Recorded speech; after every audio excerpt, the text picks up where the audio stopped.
अस्सलाम वालेकुम दोस्तों, उम्मीद में सारी ठीक खुदा सब थे सारे सत सलामत। दोस्तों इस वीडियो में कत कर अकिस वाक़स मुतलिक सैनिस कश्मीरस मज आज पेश आमुत तो हैरान गो तुम वाक़ बुझ वीडियो ब्रो पकन प्रेस पे बसन तरफ रिक्वेस्ट कर कि वीडियो पूरे कश्मीर किस अवामस खतर ज़्यादा अहम खास कर कश्मीर के माजन बेन हंद खतर तिक सान माज बेन अक्सर इन जायन ग इसलिए तिमन खतर वीडियो ज़्यादा अहम। दोस्तों पूरे कश्मीर मज वनकस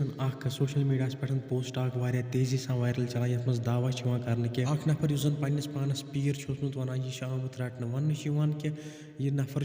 लुकन तईज़ कर लुकन तकलीफ वातान तो आज यह लाइव रोड वन आमुत कि क्या नफर अमिस नश आमुत तो तिमो वुचमुत